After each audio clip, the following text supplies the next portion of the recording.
Thanks for listening to the Mornings with Carmen LaBerge podcast, made available thanks to support from listeners just like you. Inspiring you to bring God back into the conversation of the day. This is Mornings with Carmen LaBerge on Faith Radio. If we're gonna fly, we fly like eagles, arms held wide. If we're gonna fear, we fear no evil. We will rise. By your power we will go. By your spirit we are bold. If we're gonna stand, we stand as giants. If we're gonna walk, we walk as lions. It could have been a really, really horrible day. It didn't turn out that way. But it could have been a really, really horrible day. The FBI arrested an 18-year-old in Idaho after discovering what it termed a truly horrific and violent plot to attack churches this past weekend. This young man is affiliated with ISIS. According to the FBI, quote, his attack plan involved using flame-covered weapons, explosives, knives, a machete, a pipe, and ultimately firearms. This would-be terrorist stated it was his intention to die while killing others on behalf of ISIS. The story is long and complicated. The good news is it was thwarted. The bad news is this is what's raging in the hearts of some people, of individuals out there who desire not just to do harm to one other person, they desire to do harm in the name of terroristic violence, and they intend to do this evil, targeting specifically Christians in this case, churches. It could have been a really, really terrible day. The enemy is always prowling around looking for a way to devour. The enemy comes to kill and steal and destroy. Jesus comes that we might have life and have it abundantly. That's the juxtaposition of the Christian worldview over and against every other worldview. There are worldviews that seek to kill and steal and destroy, and there is one that leads to life. I'm Carmen LaBerge. You're listening to Mornings with Carmen. This is the Faith Radio Network. Welcome to those of you who might just be joining us this morning. If Faith Radio is new to you, or we are new in your community, we're thrilled to now be an active part of your day. We consider your time very, very precious, and you very precious as well. So thank you so much for sharing your life with us. We intend to make the gospel known always and in all ways, that you might be more fully equipped to enter into this day as an ambassador of the King and the kingdom in the midst of the kingdoms of this world. You can check us out at myfaithradio.com. We'd love to introduce ourselves. You could text the word welcome to 877-933-2484. Hey, if you're in the Twin Cities and you've got a little time to spend with me in person on Saturday, April the 20th, I'd love to get together with you. You can text the word MEET, MEET, to that same number, 877-933-2484. And I'll be in Duluth on the afternoon of Sunday the 21st. So if you're in Duluth and you want to get together on that day, text the word Duluth to 877-933-2484. Space is limited, and we do have to give a number to those who are hosting these events. So let us know ASAP if you're able to join us. I talked yesterday, I think we talked yesterday briefly about this imminent threat of Iran retaliating directly against Israel for actions Israel is taking against individuals who are leading by proxy the efforts of Hamas and Hezbollah and the Houthis. And so we're talking about Iran.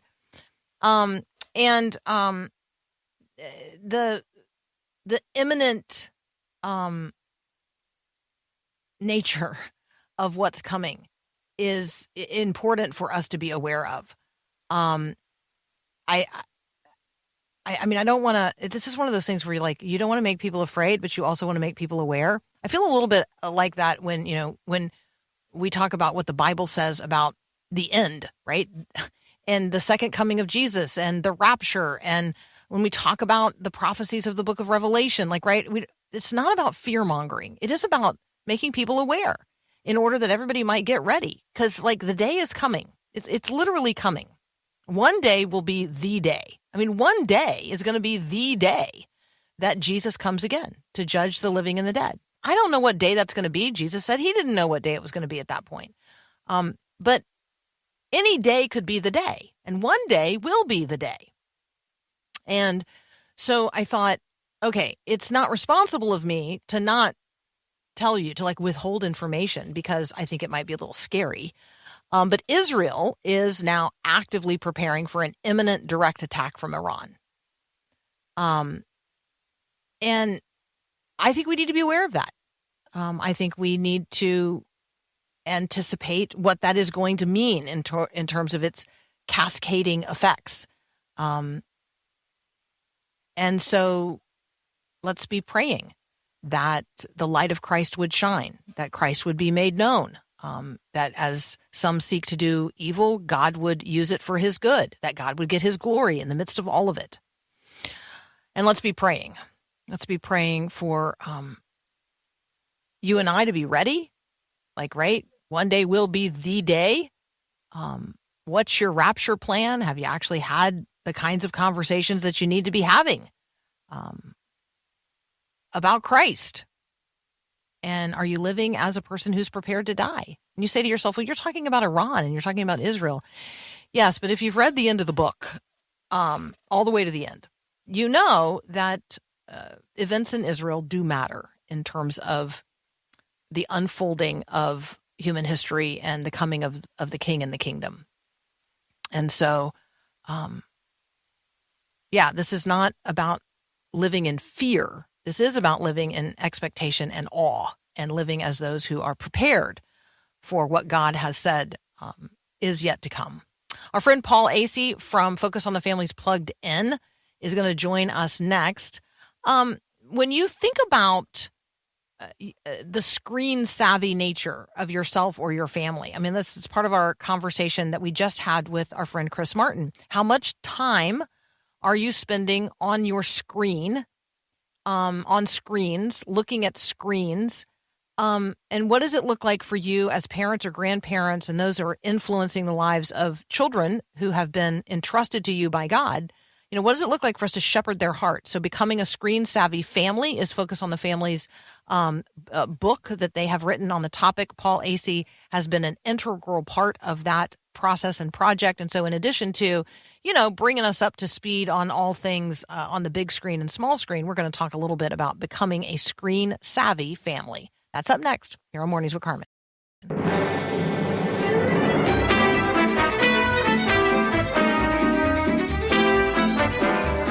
Our friend Paul Asay is back. He serves with Focus on the Family's Plugged In ministry. You can check it all out at pluggedin.com. Good morning, Paul. Good morning, Carmen. How are you?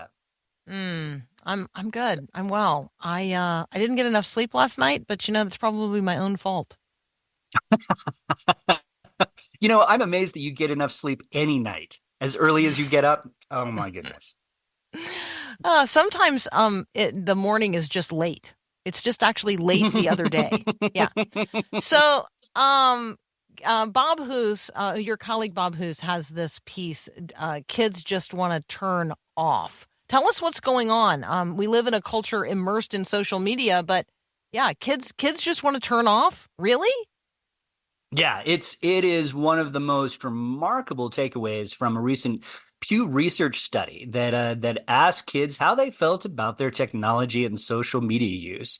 And as you might expect, the majority, but a very, very slim majority, said, "You know what? We're doing just fine. I am fine with where I'm doing this stuff." But a good 40% of them actually said, "You know what? I think I'm overusing this stuff a little bit too much. I'm using my phone more than I should. I'm on social media way more than I would like to be." And a lot of those kids who were polled actually said that they are wanting to cut back, which is fairly revolutionary. I mean, that's what parents have been asking them to do for, how many years now? But kids themselves are starting to think, you know what? This may be getting a little bit out of control. Yeah, I have a friend who has a at their front door. It has a like little sign that they made that looks like a no gun sign, but it's a no phone zone. And you have to, Really? yeah, when you're there, when you've come to visit, you got to drop off your phone. Wow. That is That's not, revolutionary. if you're here to be with me, then be with me. We don't need a Mhm. phone to be together. So I Yeah. just think that, and you're going to do it. You're going to drop your phone in the basket at the door. You just are. Because you Mhm. really are there for the fellowship. You are, and it's so liberating. It's so freeing to just say, we don't have any phones in here. So, it Yeah. occurs to me like we don't let people carry their phones into courthouses. We don't let them, we make them turn their phones off in other environments. You can't take your phone into the well of the US Capitol. Like there's all kinds of places you're not allowed to have a phone. And so Yeah. for us to Yeah. say that schools are no phone zones or our houses during a fellowship time or our churches, that these are going to be no phone zones, I think we could do that.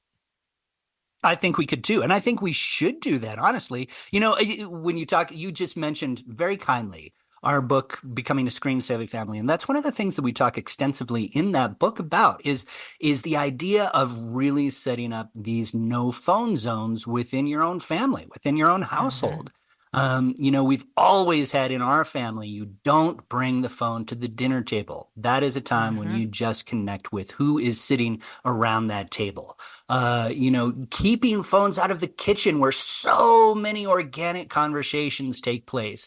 Having no phone times, where you have a block of time, an hour or two, where you just stay away from the phones. The phones are a remarkable piece of technology, right? And I know that there's probably a ton of people who are listening to us right now on their phones. But at the same time, when these phones become an instrument that separate us instead of bringing us together, it's really a time to really take stock of what they are doing within our lives and try to rein that back in because these tools are meant for connection, not for separation. And if they're separating us, then we just need to reevaluate. Yeah, that's so good. And I need to be the person who leads in that. I can't be saying to my kid, "Hey, you don't need to take that phone with you on while you're walking the dog." Well, then I don't need to Right. take my phone with me, right? Like exactly. Yeah, I think that's yeah, yeah. I'm going to have to do it if I'm going to advocate for it. Yeah. Talk Yeah. with us about the popularity of YouTube, first of all. And then how is it that people have been on YouTube long enough that now they can retire? Like what's going on? It's a pretty amazing phenomenon. So, for anybody who doesn't know what YouTube is, and I'm pretty sure almost everybody does, but it is the most popular social network out there. Technically, it is a social network because it's meant to connect people with one another. Originally, it started out as just a nice way to upload videos that you could put in your own blog, but it obviously became something so much more. And there are people who can make a ton of money by posting their own content on it. But man, just like anything else, being a YouTuber, it's work and it's really Hmm. hard work. And when you're talking about sort of dealing with all of the algorithms that YouTube wants you to pay attention to, making sure that your videos are still seen by as many people as possible, following all those little rules, I think that a lot of YouTubers, really, really popular YouTubers, are starting to step away. They're starting to say, you know what? I've had enough, or I'm backing away because for most of these people, YouTube was something that they just got into because it was kind of fun. And once it becomes a job, once you're making money at it, it's just not nearly as much fun anymore. And a lot of times, let's be honest, there are only so many years that you can play Minecraft on YouTube. Eventually, eventually you sort of come to an end. So you have YouTubers who are really stepping away for two different reasons. One is that what they became popular for is just not as big an interest in their lives anymore. But number two, and I think this is the more important thing, and maybe something we could all learn from, a lot of them are stepping away because they want to spend more time with their family. They want to spend more time with their wives, their significant others, their kids. because YouTube has become sort of this all-encompassing thing in their lives. So I think that there's place for us all to sort of look at our own lives and think about, okay, so where am I getting out of whack? Where do I need to really, where would God like me to focus in my time? And a lot of times that isn't necessarily what we are spending our time doing right now. We're talking with Paul Asay. He serves with Focus on the Family's Plugged In ministry. You can find what we're talking about today at pluggedin.com. There is a podcast related to the topic of the retirement of some YouTube creators.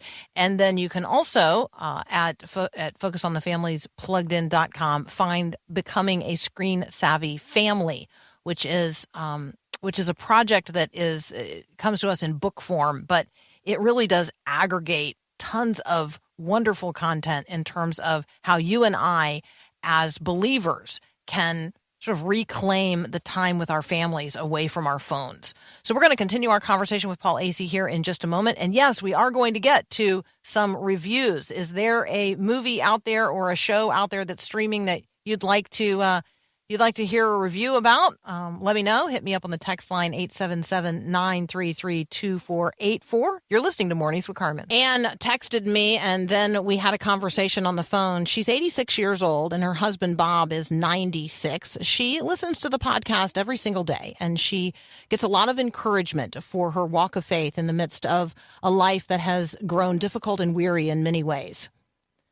Anne has a faith radio story, and so do you. If Faith Radio is a part of your daily journey with God, we'd love to hear your story. Share how God is using Faith Radio to encourage you and help you grow at myfaithradio.com. And who knows, maybe Anne will hear your story and be encouraged as well.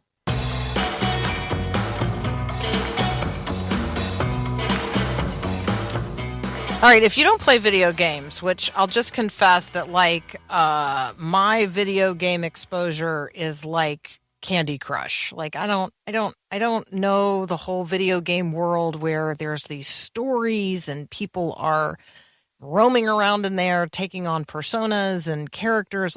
I'm not in all of that. Maybe you are. There is a game out there that we want to talk with Paul Asay about. So Paul, who's doing this? Because there's a lot of people spending a lot of time gaming, and when they're gaming, they're not playing Candy Crush. No, that is really true. That is really true. The games that they have today are so immersive, so incredibly rich in terms of their storytelling, in terms of their world building, that they really become worlds unto themselves. I will out myself on this very show saying that yes, I do play some of those games. I have played Skyrim for way too long, Elder Scrolls 5, Skyrim. And it allows you to do a lot of things, just sort of wander around this open world. One of my favorite things to do that people mock me for is you get these houses and you can get these books in all these dungeons you explore. I like to alphabetize my books, which tells you way, way, way too much about me. But you do have these really immersive worlds, and probably one of the most immersive ones that we have on the scene today is Final Fantasy VII Rebirth. This is actually obviously a recreation of a game that was released way back in 1997 called Final Fantasy VII. This is part of the huge Final Fantasy sprawling series, but 7 has really become this role-playing classic that people have come back to again and again. But obviously in 1997, when it was originally released, the world building wasn't nearly as robust as it is today. And so they've made several iterations of this Final Fantasy VII game, and Rebirth is the latest, and a lot of fans would say it's the greatest. Now, it has plenty of problems that go with it. As you will note, if you just go to our review on pluggedin.com, this is not necessarily a game to just sort of dive into without thinking about it. But definitely in terms of its world building, it has a lot of fans. Okay, and so it's it's immersive. And when you talk about like immersive role playing games, there are some that maybe are harmless, and there's others where it's pretty dark. Sort of Mhm. where are we? Where are we on Final Fantasy VII Rebirth? Yeah, so it does have it's probably lighter than a lot of the games that you might have out there. There is tons and tons of combat, right? All almost all of these fantasy-based games involve a lot of fighting and a lot of killing. This one is going to be a little bit lighter than some of them. It doesn't have quite, there are some of these games that have a huge demonic component to them, right? You deal with supernatural Mm, entities, you deal with potentially these actual demons. You don't have that quite as much within the realm of Final Fantasy VII, but you do mm, have lots of fighting, lots of death. There's a little bit of profanity that you have to navigate as well. mm. And there's some sensual content that is one of those things that is present in so many modern games that you just have to navigate. There is some spiritual content that you do need to be aware of. The spirits of the dead make up a Yeah. huge component. But when you talk about just sort of the grand landscape of these role-playing games, you could do worse, let's just say. Yeah, absolutely. All right, Kathy's on the text line, and she says, I would like to hear a review about the long game. Well, I'll tell you what, The Long Game is a great choice to hear a review for because it's really maybe the most family-friendly thing that came out this weekend. So, Mm, The Long Game it stars Dennis Quaid and it's based on a true story. And it involves these five Hispanic kids in the middle of Texas who love the game of golf. But obviously they just don't have the wherewithal to play it very often, and the racism access. of Yeah. exactly. There's a lot of racist attitudes, so you don't have a lot of access. But there's a new guy who comes on board. He becomes superintendent of the school, and he encourages them to create their own high school golf team. And in 1957, this golf team that was playing with used golf clubs didn't really have a great facility to play on. They ultimately challenged for the high school state championship in the game of golf. It's a really inspiring, very nice story that even if you don't like golf, there's a lot that you can draw from. This talks about dealing with racism and dealing with it with class and integrity and just pushing toward your goals. It does have more swearing than you would expect maybe in your typical PG movie, but that's really the only caveat that we would have for this film. It has a great message at its core. It's a very nice, sweet film that I think a lot of people would enjoy.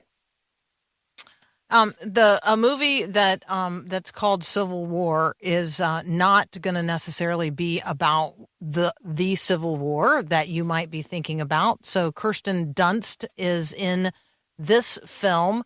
What role is she playing? And what Civil War are we talking about? So we are talking about a civil war that takes place in the not so distant future. Obviously, the creators of this film were really looking at our own very fractious political landscape, right?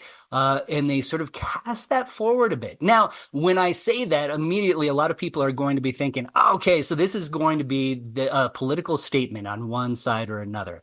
It's really not that. Kristen Dunst plays this photojournalist who is going through these war zones essentially to interview the president of the United States, who is the Washington D.C. is under attack. It might be the president's last interview, and she's determined to go and see and take pictures of what she sees. So that's sort of where it sets up. We don't hear very much about the causes of this civil war, where the United States has split it into several factions. But we do hear a lot about the consequences. This is more about what anger, what strife, what sometimes our own shrillness can lead to. This is much more about consequences than causes, and it begs viewers to ask the question, is this worth it? Yeah. what could come about it. And because of that, it makes it a very, very provocative, thought-provoking movie that really tries to play it straight in terms of the causes. That said, it's humongously bloody. There's a lot of carnage. This is a war movie, and you see everything that you would expect to see in a war movie. And because it's Americans perpetrating this violence on other Americans, I think it can be particularly jarring. Yeah, I think so. I think that's a good word to sum that up. Paul, as always, thank you so much for joining us. What's something you're looking forward to this weekend? Oh boy, that's a great question. You know what? I honestly, on my weekends, I really look forward to stepping away from the screens. I love that. I spend so much time Plant a garden, watching. man. Plant a You know garden. what? I'm putting in a French drain. Let's be Oh, honest. there you go. And I'm. Awesome. It doesn't sound very great, but I am looking forward to Oh no, that sounds like a great project. I love that. All right, Paul Asay, as always, thank you so much for joining us, giving a little window into your life there. Blessings on your construction project this weekend. That sounds awesome. So yeah, absolutely. As you are thinking about the spring, it could be that spring has already sprung where you are. It's also possible you live in a place where spring hasn't sprung yet. So I get that. Spring has sprung where I am, and it always gets me thinking about cultivating the garden, not only the garden of our heart, but, the garden out there, the one that's going to produce a harvest of fruits and vegetables that we can use not only to feed our family, but the others around us. So what is the connection between growing food and growing people? How are you cultivating relationships in the community where you live? And what are community gardens, and how might we empower our own gospel witness through community gardening? Joey Lankford is going to join us next. He's the founder of Cultivate. I will send you the direct link if you want it. 877-933-2484. Let's cultivate the gospel, and let's also talk about cultivating community gardens. You're listening to Mornings with Carmen.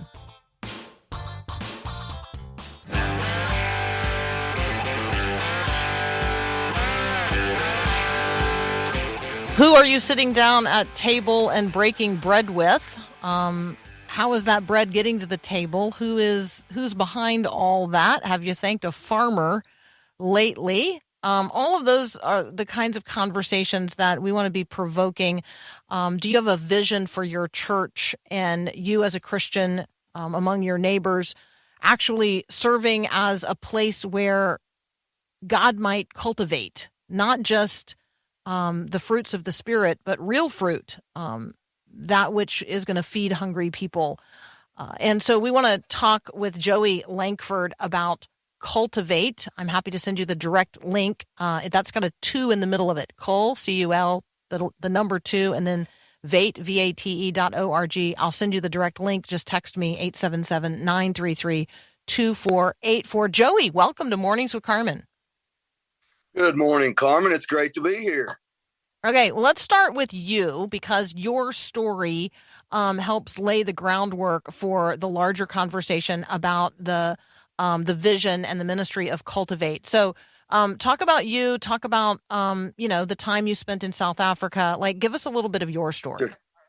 Yeah, so I grew up here in Middle Tennessee, was fortunate enough to go to college, join a family-owned hospital equipment company in my early 20s, marry a girl from my church, start our family, and we grew the family to 3 kids by the time we had been married 10 years, and my wife came to me and said she wanted to adopt a baby.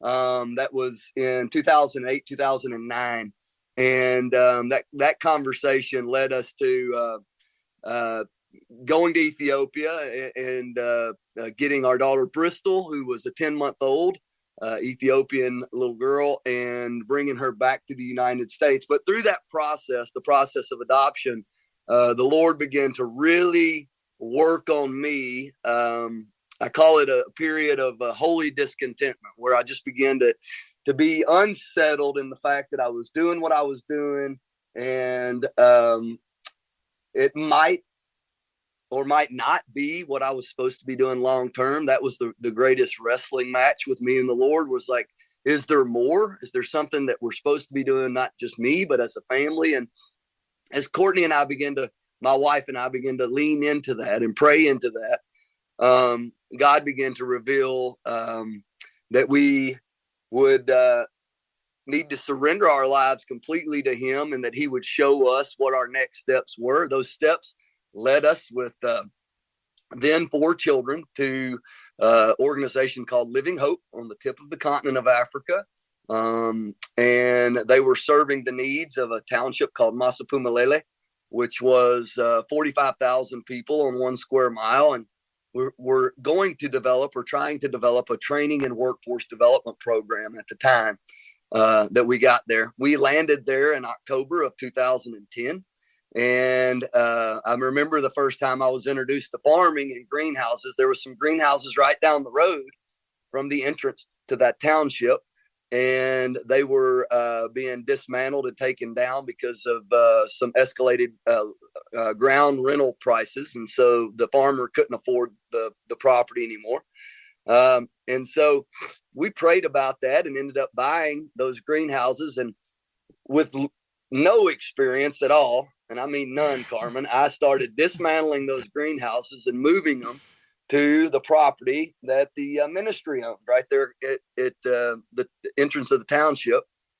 And we just started working alongside the underemployed people from that township and developing a workforce development program that allowed them to be trained with the soft skills and hard skills that were necessary to be employed in the locally owned businesses.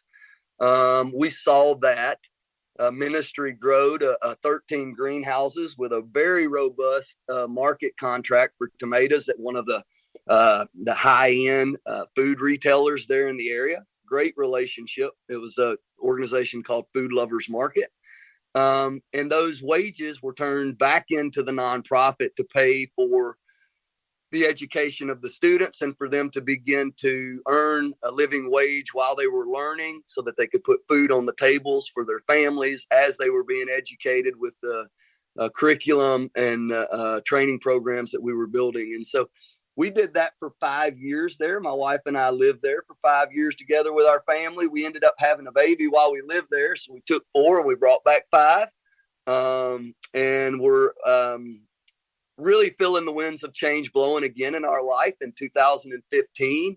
I tell people, if you've, felt winds of change in your life one time, it's really easy to recognize those winds again. And so in 2015, my wife and I collectively began to look at the platform that we had participated alongside others to build and see leadership growing within the African communities that we were ministering to, and begin to start turning leadership of that over and praying that God would direct us to the next steps. And, little did we know that we would start looking back across the pond to our own home state, recognizing not only food insecurity, but some other very socially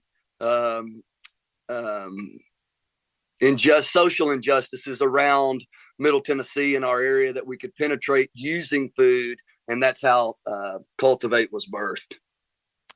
First of all, I so appreciate the language of being sensitive to the winds of change, being sensitive to, the fresh wind of the Spirit of God, growing in your willingness to respond to that, to literally uproot your family and move halfway around the world, to allow God to grow your family in the way that, that He chose to grow it, both through adoption and through, the having of your of children, in sort of the more organic way.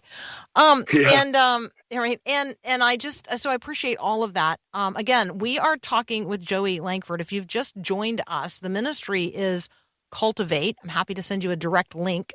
It is CUL, C-U-L, the letter 2, and then Vate, cultivate.org, empowering, really empowering communities that are struggling with food security, and also using it as a way to develop not just good nutrition, but but better communities. So the thing I want to talk about is really empowering through community gardens. So part of this is just like pure selfishness, Joey. I just don't mind telling you. Like, right? That's all right.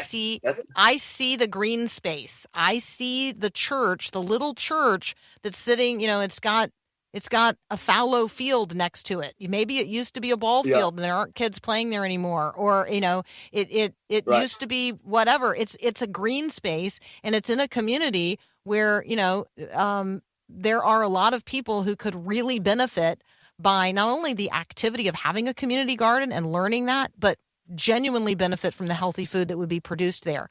Can you just talk with us a little bit about maybe getting our church moving in this direction? Sure. I didn't, God reveals in his time. And so the first step of obedience for us, as I said, was moving back.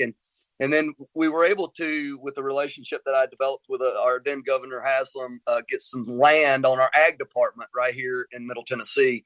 And so that's where we set the first. It was 8 acres that had previously been mowed literally for 45 years. And we started growing these quarter-acre plots and putting some greenhouses up. And what we realized is that the community around that 8 acres started coming to the farm, started working in the dirt. We started building relationships. And the first people that we started really ministering to as far as helping them get back on their feet were addicts and people coming out of prison. So we developed a space for people that were coming out of a very difficult circumstance in their life and needed a runway to get back into life. We provided a safe place in the farm and the soil for them to get their hands dirty. But then we also began to call in volunteers, churches, schools, and they started coming and working alongside of us in the dirt. And through COVID, realized that there was a need and a desire for local food, and we saw that interest peak in a lot of the homes around the area. And so we set up a little retail store, and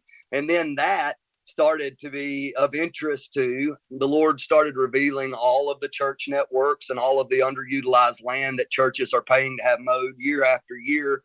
And so we began to look at partnering with the local churches that we identified right around us. So let's say 15 miles, and we would go to them and say, can we use your land to grow food on and engage your congregants in a way that gives them, life on life, the ability to really connect with somebody they would not otherwise cross paths with, so that the beauty of both lives can be shared for the greater good of everybody. I think that community gardens and getting your hands in the soil with somebody else really levels the playing field on where you come from or what you've done or what you have or don't have. And you meet there on that soil.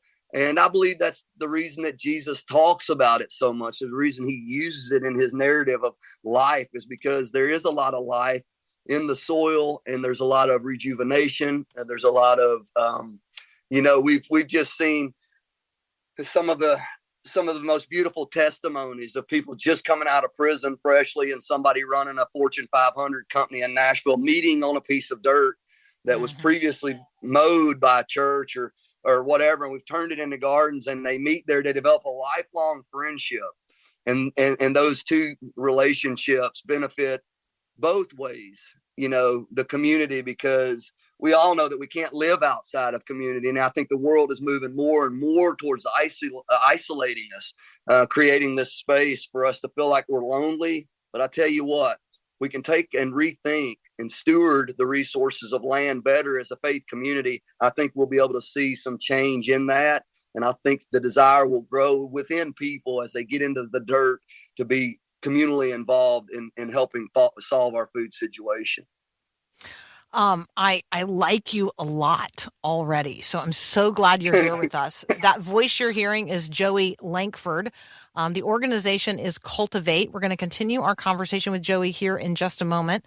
I'm hoping he's going to tell us one of those impact stories, one of those stories of, two people whose lives intersect, by getting their hands dirty and by seeking to, sow peace in their community while they're sowing seeds and literally cultivating a harvest of righteousness in their community. So could you be doing that where you are? Do you know a church that's got some fallow land. You've been mowing it all this time. Maybe you could be growing something in it. That's up next here on Mornings with Carmen. Back when I was in college, I invited a friend to church. Now, she had literally never been in a church before. So I tried to think of all the things that it would help to explain. We got there early and I showed her around. We got a bulletin. I told her what to expect. But when the offering basket actually came by, she held on to it, looked down, and asked out loud, "What is this?" Now, I want you to imagine trying to explain that during worship while the soloist is singing. Now, what makes this story really funny is that she held the basket. I mean, she was asking an honest question, and I was honestly trying to answer, but she's holding the basket, and the ushers are getting antsy. And because I had passed the basket to her, I couldn't easily take it back. So there we sat.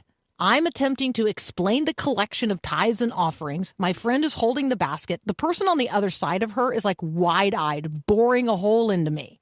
It's funny now, but I literally feel the sweat that was rolling down my back in that moment. Explaining why we support a ministry can be challenging. This is listener-supported radio and listener-supported digital media. You're listening to it via podcast, so that's made possible by the financial support of listeners just like you. During our spring fundraiser, we passed the plate. In short, we need your help. If you've never given before, maybe you could consider $1 a day. It's not actually about the size of the gift. It's about everyone doing their part to make the whole thing possible. So help us continue to share the faith by sharing in faith now. You can give right now by clicking the link in the show notes, by going to myfaithradio.com, or texting the word give to 877-933-2484. And thanks in advance.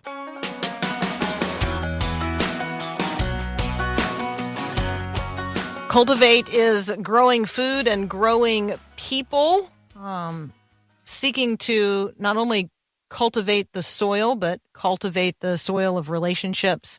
Joey Lankford is here. Cultivate.org is the website, and that is a number 2 in the middle of the word cultivate. Talk with us about some of the people whose lives have intersected through Cultivate. Tell us an impact story so we can be drawn in, something we could take to our own church and say, hey, this happened over here. Maybe God could do something similar in our community. Yeah, when you said that before going to break, the Lord revealed the one that's just so current right now in our lives right here at Cultivate. But, oftentimes you go into church and how's your day? Good. What's going on? Nothing. We're doing good, making a living. But recently in my own church, somebody I had been working out with and knowing for a year and a half pitches up at the gym and says, I've got a friend who has a son who's battling with a horrific cocaine addiction, and they can't figure out how to get him, in community. He's working at a restaurant, which is very hard when you're in sobriety or trying to be sober, and his dad just can't figure out what to do. And he said, I've been mentoring his dad at lunch, and we've been having every Thursday, and I've been hearing about this kid. This kid seems to be so he seems to have so much of a great future. He's just riddled with this addiction. And so through that conversation, I said, well, let's invite him to the farm. Let's invite him to the farm. I only thing that I can provide and through the gardens. And I think oftentimes it is our greatest message is just come and see, just come. We're not going to create an expectation, but if you want to come, you come.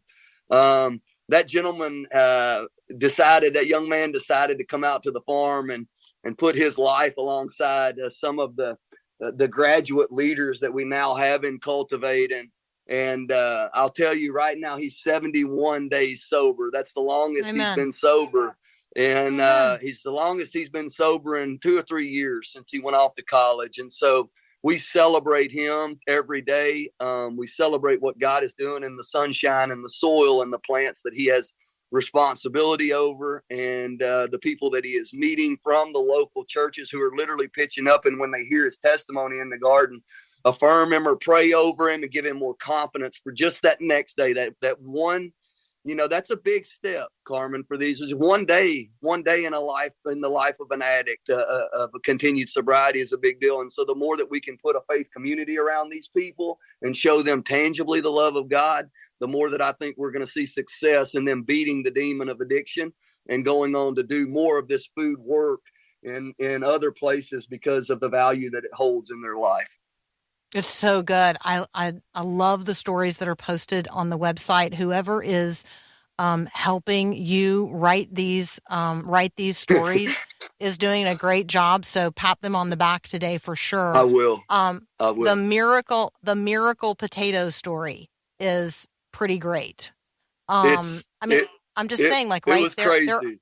Yeah. Tell us the miracle potato story. Yeah. So 4 years ago, we experienced a pretty significant flood in Middle Tennessee. And it literally, we had just planted our spring crops, the early crops of potatoes. We plant a lot of because they're very tangible and very usable. When people get them, they don't require refrigeration. So that flood literally wiped out our farm, Carmen. And so we went back to the drawing board and decided as a leadership team just to start from scratch, to redo the fields, to prep them again, to put our plastic mulch down and to replant. And so we started that process and replanted, and everything that we had previously planted was gone. I mean, it was all the plants, all the seedlings, everything was gone. And we began to watch our new seedlings grow. But what we realized is that under the plastic, we could see all of these other things trying to push through. And so we started just taking a little razor and slitting the plastic so that the light could get through. And we began to see, wait, maybe is that potatoes?